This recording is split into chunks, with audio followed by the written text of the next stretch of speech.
Victor Echo 3, India, November, Hotel, VE3INH. Go ahead. Roger. What's the name there? Name here is John. That's Juliet Oscar Hotel November. And location is in Toronto, or the suburb of Toronto, western suburb of Toronto. Go ahead. Roger. Well, you sounded mighty good down this way. It looks like you're about 10 over, or 8 over, 10 over on my mag loop antennas, Roger. Oh, wow, that's very, very good. I'm just using a dipole mounted with its apex at around 40 to 50 feet off the tower, and the legs of the dipole are drooping downwards, and the ends are about 10 feet off the ground. It's Alpha Delta DXCCLB plus, running about 150 watts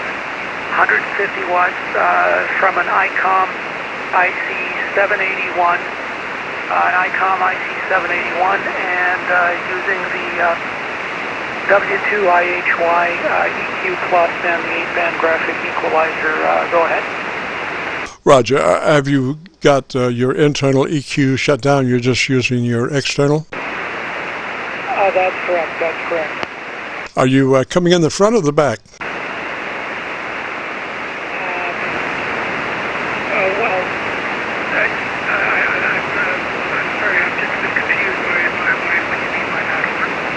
I'm sorry, your audio, you're using just the regular mic input? Yes, I'm using it's a high PR40 mic.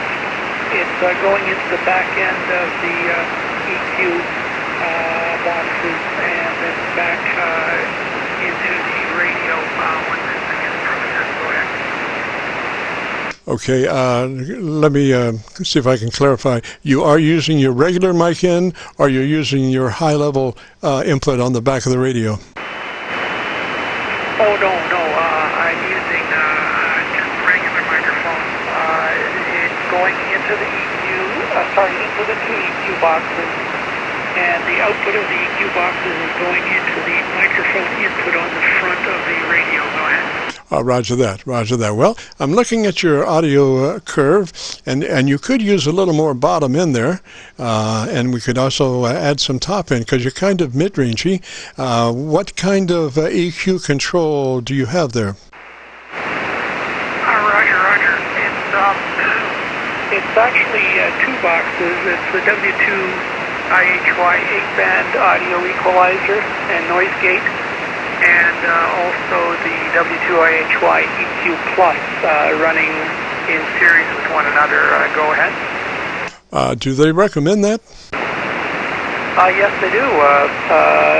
There's actually, I've seen many stations doing that, although I'm sure that either one or the other would probably do the job equally well. It does seem a bit redundant in retrospect. Go ahead. Roger, just curious, because usually, the thing is, if you get a bunch of stuff in between you and that radio, I know that they're all supposed to be for the good, but I have found that the more stuff you have between the mic and the radio, the more difficulties there are. Now, of course, I speak that, but I have... I have a bunch of stuff between me and the mic input to this radio. I mean, just a bunch of stuff because, we do recording, so we have a mixer and, just one thing and another and and we finally get to the radio, and I managed to get it tuned up fairly well. But, what I would suggest is try to... get a little bit better, more signal in the bottom end, say right around 100 cycles. If you have an EQ control in the 100 cycle neighborhood, let's see what we can do about that. Roger? Yeah, Roger. I'll just try. I'm not sure if I've got any more here. I just added a little bit on the bass. Did that make any difference at all? Go ahead. Well, unfortunately, I had about a 20 over somebody keying up. But let's try it again, please, sir. Yeah, Roger. Just added a little bit. Well, actually, it's maxed out on the base, on the one unit on the EQ Plus. And, okay, I can add a little more at around the 100 hertz over here. I just gotten it up a bit there. So has that made a difference at all? Go ahead. It's creeping down from the mid-range towards the bottom, but you still are a good minus 10 at 100 cycles, so you have a way to go. Normally, what I suggest is that you keep, an equalizer is designed to balance, essentially. What you want to do is balance the top, mid-range, and bottom to where you have a nice broad spectrum of audio. And I have found that what you want to do is try to keep that mid-range as flat as possible. That lets your top and your bottom end EQ have more strength to go for balance, because if you boost also your mid-range, your top and your bottom has to go that much further to try to balance to the mid-range. So I have found that if you keep the mid-range flat, that gives the top and the bottom a lot more leeway as far as trying to catch up. Roger? That's a Roger. That's a Roger. I just took down the mid-range. The 200 hertz control back down to about flat, 400 hertz down, 800 hertz down, and I'll take 1600 hertz down as well. So that's absolutely flat on the mid-range right now. Go ahead. Okay, now what I want you to do is, since you reduced all of those, you need to go back and reset your ALC, because your volume level has diminished because of those those frequencies being attenuated. So go back to your ALC and just adjust that with your basic mic gain in hand to where your ALC is reading mid-scale to 2/3. Roger, Roger. Okay, I'm just readjusting the ALC right now, and the ALC is, hold on a sec, that's about halfway to 2/3 on the ALC right now. Go ahead. Roger, you're starting to look pretty good down towards the bottom end. The thing is, I still got a bunch of noise, and when you've got noise, you're looking at noise in the spectrum analyzer, and it's hard to tell really what's voice and what's noise right off. But I do see you moving your frequency range down towards the bottom. And if you come back, tell me about 10 seconds about your antenna system, Roger.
Roger that. Well, gosh, I wish there was some way easily that you could mute your smoke alarms for the duration of your radio operation, because there is no real simple answer to that, unfortunately, because they are sensitive to to smoke, and then that makes them sensitive to RF signals.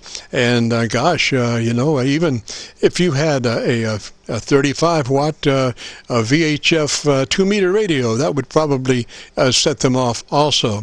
So maybe you might have to come up with some kind of a system where you can mute them for the duration of your broadcast time. I hate to suggest that because you might forget to turn them back on, and that would negate the whole thing. But I don't think you're going to be able to get around that, and you're going to have difficulties. Unfortunately, I only know about 40 meters. I don't hardly work any other bands but 40, and I know that 40 gives and takes, and a lot of time will take a lot more than it gives as far as, being able to get from here to there with a decent signal. Used to be maybe at one time you could take 100 watts and go 600 miles and come in at a 10 over. Not today. You do 100 watts, 600 miles, you'll be somewhere around maybe 3 or a 2 or something. Mother Nature's not necessarily very nice on 40 meters. So and as long as that prevails, it almost behooves one to try to bring something out of the closet to help that signal along. Roger. Oh, Roger. Well, when the band is in good shape, you can work around the world on 5 watts, and I've done that actually. I have a QRP radio, Flex 1500, and when I first purchased that about 5 years ago, 20 meters was in excellent shape, and I put that on the air and managed to copy an Italian warship in the Mediterranean Sea, Ocean, or Mediterranean Sea, sorry. And he actually gave me a signal report of 5 by 9, which I couldn't believe, and I was copying him at a similar level. By the way, your signal has come way up. You're at 10 dB over S9, so I'm not sure what level you're copying me at now, but your signal certainly has come up. Go ahead. Roger. I'm copying you at 7 dB above my noise level. I can't really give you S-meter reading because our front ends on these radios are tuned down to stay out of AGC compression, so we can record the best signal possible, and we don't have a bunch of band noise sucking up between words and stuff. So when you do back off your RF like that, then your S-meter reading is no longer usable. But I can tell you, we set 0 for your voice level on a VU meter, and then when you cease speaking, there's nothing left there but noise. And so my noise level, when you finish speaking, falls down to -7. So you are 7 dB above my noise level. Roger? Oh, Roger. Well, it certainly sounds like I think we have things adjusted more or less. So I'm just looking at the output levels here, and on the EQ Plus, then it's showing about mid-range, and the ALC is right within range, so I'm hoping that this is correct. I know I've spent hours and hours tweaking this before, but all it takes is one bump the wrong way, and the whole process has to start over. Anyway, I'll be interested to hear the rebroadcast on YouTube. I'm assuming that it does take some time, of course, for you to upload. Would I be correct in assuming probably several days?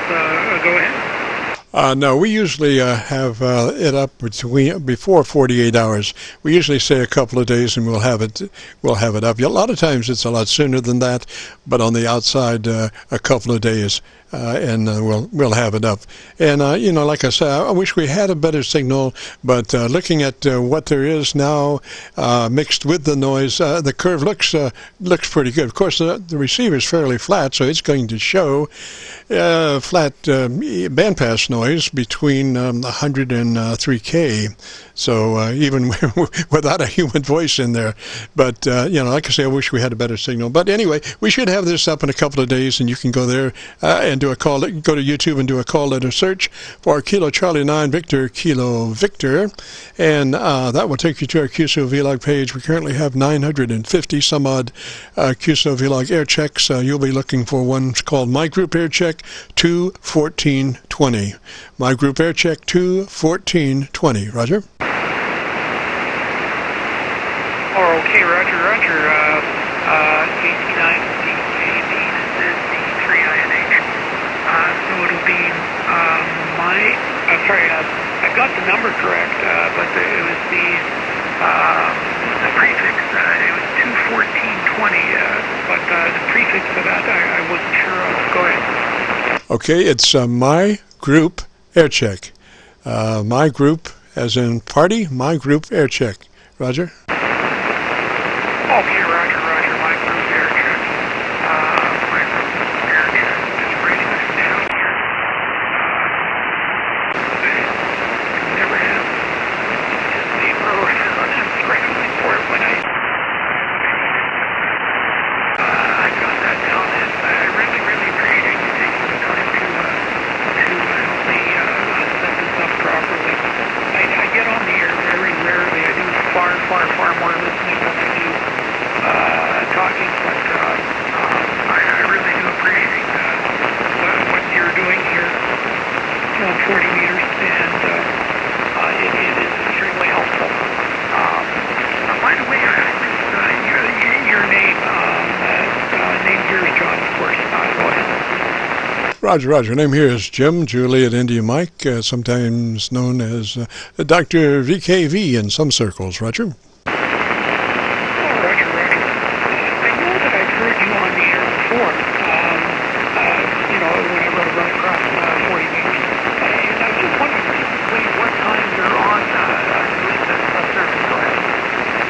Roger, usually we do the Qso-Vlog network between 3:30 and 5 on Fridays, but here's a reminder, next week's Qso-Vlog network will move to Thursday afternoon instead of our regular Friday afternoon because of a prior commitment. So if you look for us next Friday afternoon, we won't be here. So plan for us to be a day earlier. That's right, next week's Qso-Vlog will be on Thursday afternoon, not Friday afternoon. Thursday afternoon, 3:30 Eastern. Roger? Oh, Roger. And I'm assuming that after next week, then you'll be back to your regular schedule.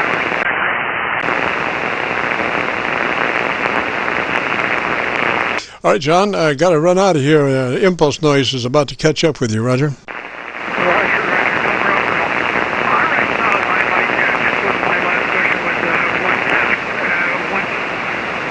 after next week, I'm assuming you're back to your regularly scheduled time on Friday. Is that correct? Roger. 2 weeks from now, we'll be back on Friday. Fair enough then, Jim. And thank you again for helping me out.